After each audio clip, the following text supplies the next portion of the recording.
ES Audio. Look, everything got upended by the pandemic and none of us know what we're doing because no one's been in this position before. But here's a challenge we should have seen coming and not very many have done very much about. We have 5 generations in the workplace. We have the Gen Zs coming in, but equally, we have people working much longer. You don't retire in your 50s anymore, let alone at 65. And Francke is the CEO of the Chartered Management Institute, the CMI, founded in 1947 to rebuild British industry after the Second World War, and today continuing to raise management standards in the workplace. Anne's a baby boomer herself, but she thinks the unique generational span in today's office is an opportunity to be taken. The old model of mentoring is that the wise old whomever mentors the bright young thing. Now, actually, the bright young thing is mentoring the wise old owl. And that benefits both of them. I'm David Marsland from the Evening Standard, and we're going to be talking to Anne about a whole range of diversity issues, post-pandemic trading challenges, and the difference between saying something and actually doing it. But first of all, I want to talk to her about the CMI itself as it celebrates a milestone anniversary.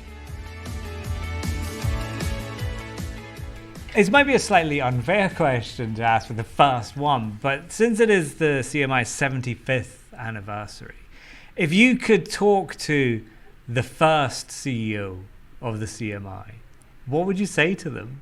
I would say to the first CEO of the CMI, isn't it amazing how the reason you were founded back then, which was to build productivity and actually build back better following World War II, would you be surprised and perhaps a little disappointed to know that it's just as much of a problem now as it was 75 years ago?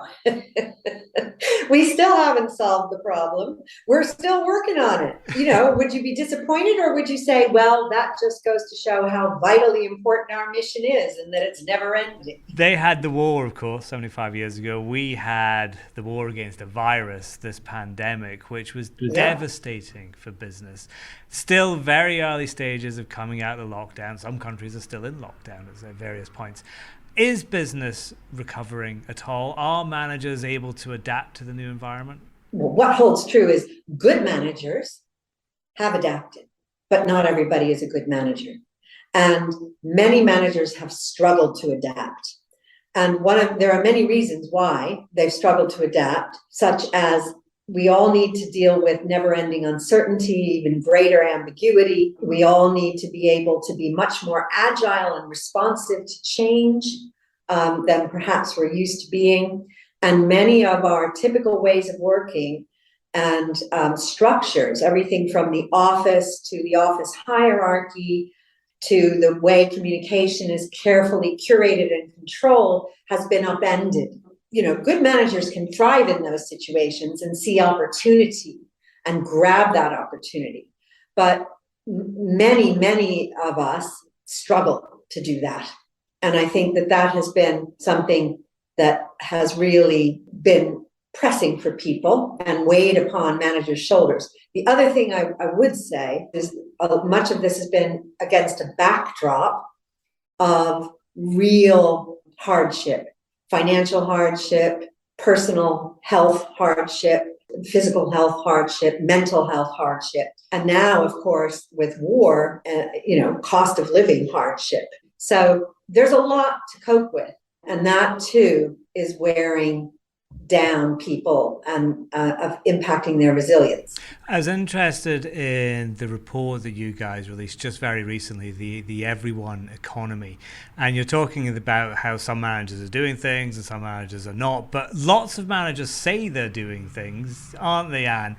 Is there a correlation between the people who say they're doing things and actually doing things? Yes. What we found is a very large, what we call say-do gap. So what does that mean? Well, we asked, we did a big piece of research asking managers up and down the country, how inclusive is your organization when it comes to X? And X is gender equality, ethnicity, disability, socioeconomic background, right? All the characteristics of marginalized groups. And they all said between 80 and 96% of them said, oh yes, we're very inclusive when it comes to gender or ethnicity, disability. So then we said, okay, could you please share with us one specific program or initiative that your organization is doing that you're personally aware of and or involved in? And suddenly the 80 to 95% dropped to between 2 and maybe 40%, and the average was in the 20s. So there's a huge gap, which we call the say-do gap. Organizations say they're doing this stuff. Managers say their organizations are doing this stuff. The reality is they don't know what they're doing, if anything. So what is that disconnect then? Why aren't people following through with what they say they're going to do? What's the problem there? Well, part of it is, aiming to be politically correct, right? It's the old, greenwashing problem or over-claiming. It's very important to be seen to be saying the right things in these areas because they've come much more to the fore of public attention, and they're much more likely to get questioned, whether it's their investors or their customers or their, employees themselves who are questioning them. But part of it is that these are difficult things to deal with. And we need to do them for the long term. We need to be consistent. We need to treat it like any other business initiative. And this is what the Everyone economy says.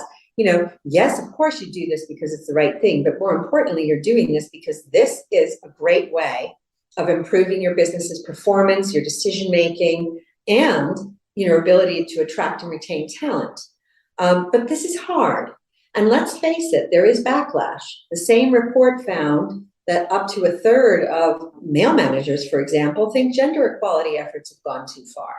You talked about finding and retaining talent there. That's quite a pressing problem right now, isn't it? Well, you guys have discovered that, there's a lot of people being left behind. There's a lot of people not getting the opportunities that they could take. Well, one of the findings of the Everyone economy, which is very shocking and disturbing, is that 52% of the people that we surveyed feel that they've been held back in their career at some point due to their identity. And that is disproportionately felt by ethnic minorities, by LGBTQ plus people, by disabled people, by women.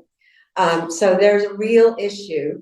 And actually, because there is a talent scarcity, we're having record vacancies. We're having actually record numbers of people shifting their jobs. So if you're an employer and you're trying to attract talent, yes, of course, you need to pay them more, but you also need to have a much wider definition of talent pool. And you can't afford to overlook all of these, the people with disabilities, women, people from poorer socioeconomic backgrounds, because we need these people actively participating in the workforce to fill the talent gaps. And, the bonus is you're going to get better business results when you do that, because more inclusive cultures produce better results. And there's a lot of evidence around that.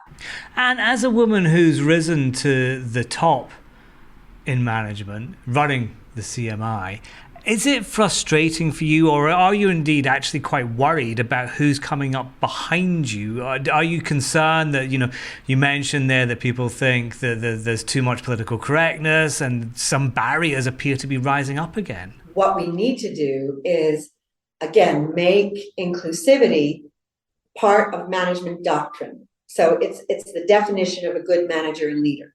In the same way that perhaps, 20 years ago, it was the charismatic leader that paints a big vision and says, there's the hill over there, we're taking it, and use lots of military language along the way, right? Let's capture that hill, let's win the battle. Well, now we need actually managers and leaders that listen, that are empathetic, that actually embrace difference and seek out different points of view to get to a better decision. It is a vital part of being a good manager and leader. And I think that, obviously many in the younger generation automatically get this, but all managers need to get it. And if you have whether you're a CEO or a middle manager, if you're not doing this, you are losing talent And actually, increasingly, people will leave your organization because of it. So, yes, of course, I am concerned about the say-do gap, and I'm concerned about the backlash. But really, my message is, if you don't do this, you should be concerned, because your business is going to underperform, you're going to lose talent, and your competition is going to outperform you. And then you've got that great resignation that everyone talked about post-pandemic. Is that actually starting to influence how companies, how managers work with people now, do you think? Absolutely it is. And you can see that. So, of course, in the cost of living crisis, and there's evidence in this that, wages are increasing, right? Particularly in classically underpaid sectors like care and hospitality, where they were struggling to attract talent. And now they're finding, well, guess what? We've got to pay them more. Well, hurrah. But it isn't just pay. It's about working culture and working practice, and also having a much broader definition of talent. So, for example, flexible working, we know that 84% of managers want to work flexibly. That is not to say they want to only work remotely. That's not flexible working. It's a hybrid. They want to work remotely, and they want to come into the office and be with their colleagues. Now, the employers that get that are going to be much better off than those that issue edicts of, you must be in the office 5 days a week. We found in our survey that 54% of managers told us that would be grounds for them or their people leaving. And there is another piece of global research by Nicholas Bloom and others that shows that it's the equivalent of a 5% pay increase. This stuff matters to people. And even for roles that cannot be done remotely, flexible working in terms of flexible scheduling, allowing people to shape their work around their life commitments, pays dividends.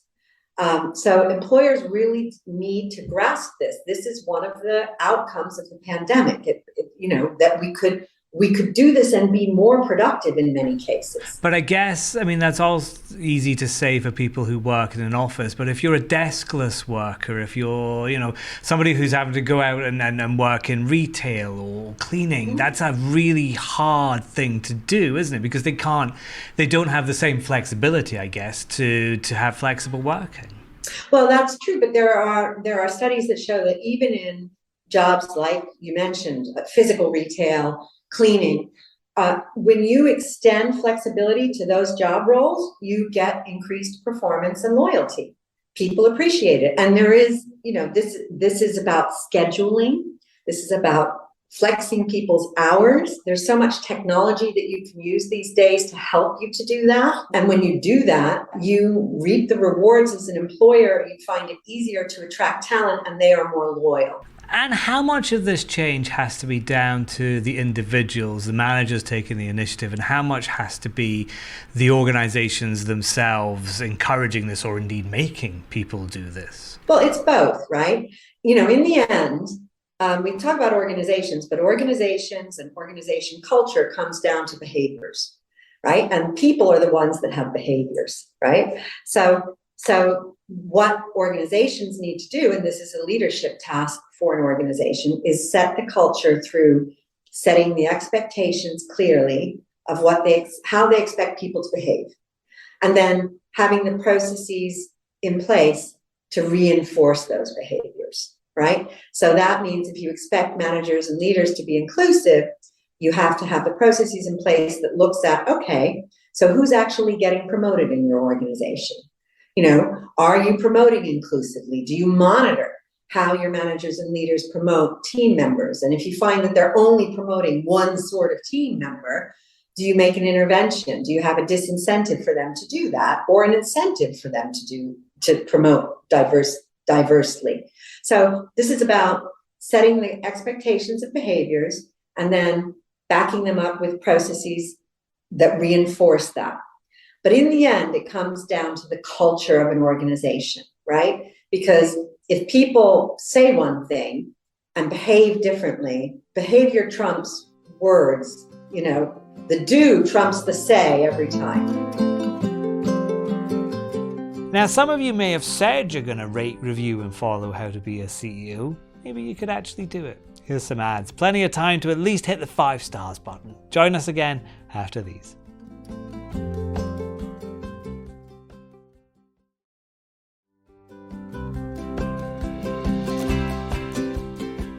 I've spoken to lots of companies on this podcast over the last year, and a lot of them have kind of been raising Generation Z, and it's entering the workforce now, and it's coming in with huge demands and making big changes and wanting ethical policies and fair pay and all these terrible things that nobody's ever supposed to have.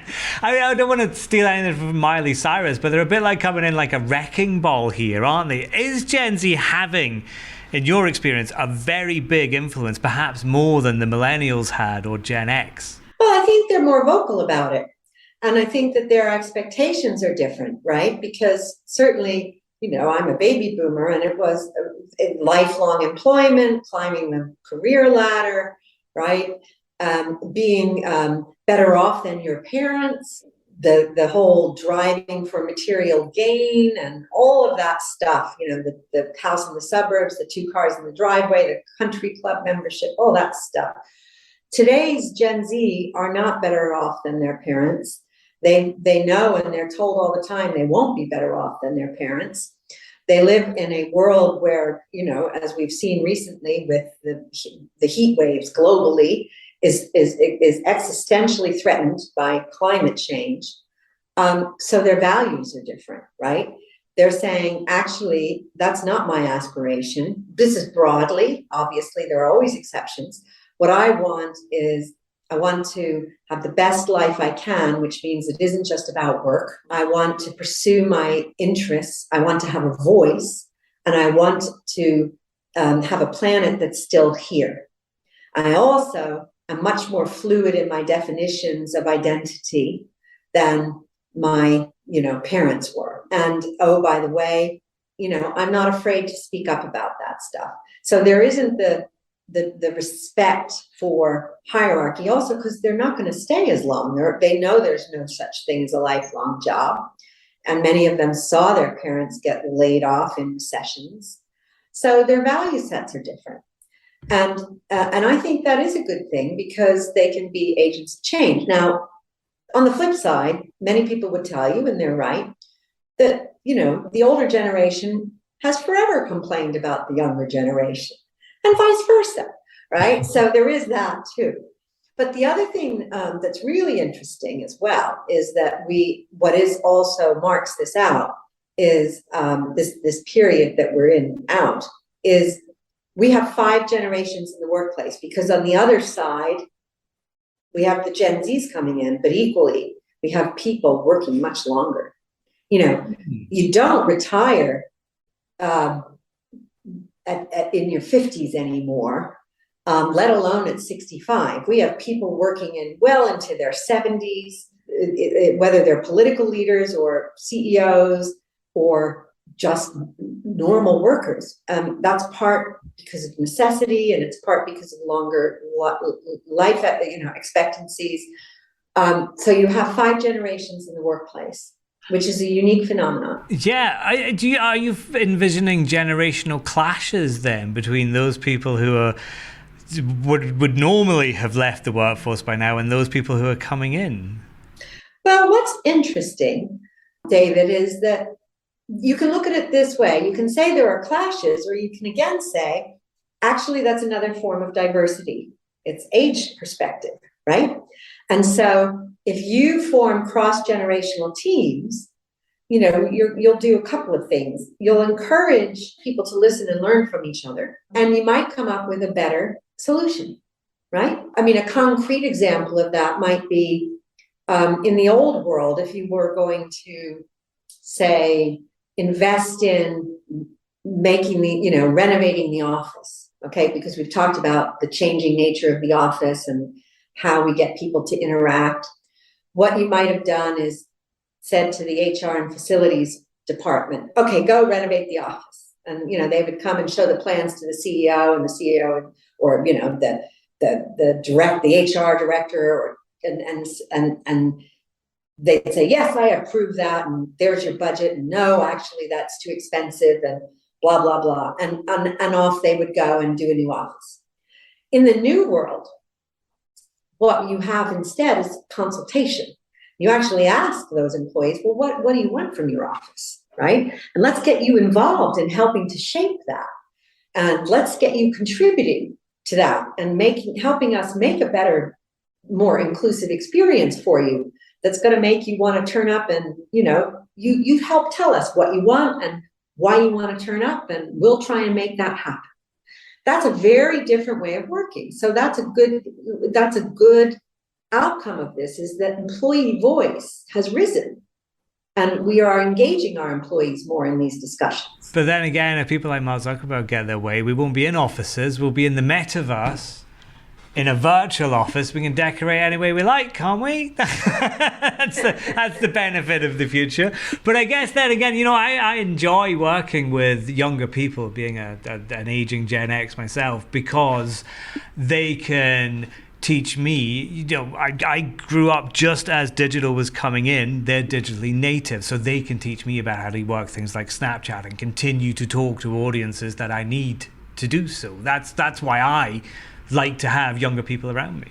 Well, and reverse mentoring is a very powerful force for change. And another thing we advocate at CMI for leaders is do reverse mentoring, right? For us older generations. Absolutely. Like you said, David, you can learn a lot from the younger generations, especially if we hear from them on a regular basis. And the old model of mentoring, while still valid, is, that the wise old whomever mentors the bright young thing. Now, actually, the bright young thing is mentoring the wise old owl. And that benefits both of them. Right? Both learn from each other. And that's my point. We can learn from each other, but only if we include each other and listen to each other. Yeah, I just get old. I don't seem to get any wiser, sadly. But the CMI itself, we talked about right there at the very beginning, how it's 75 years old. Are you continuing to evolve then? I don't know if you can look ahead to the next 75 years, but maybe the next 5? What's the future for the CMI? Well, we're always learning and evolving, and we have to. Management and leadership is changing all the time. What good looks like, there's some fundamental principles, right? But what good looks like and how you apply that and the situations in which you apply that are very different. So, for example, take technology. On average, organizations have advanced, I think it's 7 years in technological change and adoption. And some working practices, flexible working among them, that were, look how many years people have been banging on about, can we please work flexibly? And it was never really accepted. Flexible workers were regarded with suspicion as skivers. When you were working from home, you were skiving, you weren't really working.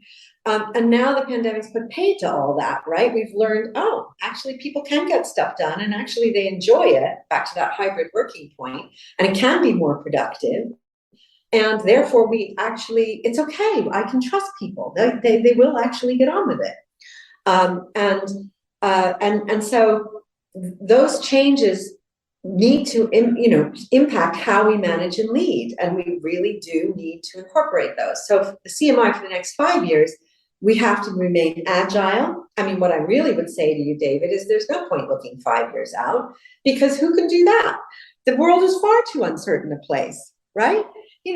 Maybe we can look, 5 months out, but 5 years, because it's a very unpredictable world. But there are some things. Inclusivity is not going to go away. It's a huge opportunity, and we're losing talent. As I said, the everyone economy makes that clear. Needs to be a part of everyday management and leadership. Sustainability also needs to be part of everyday management and leadership. Again, human behavior is a huge driver of sustainability, in terms of what we use, what we throw away, our energy usage, our habits of what we consume.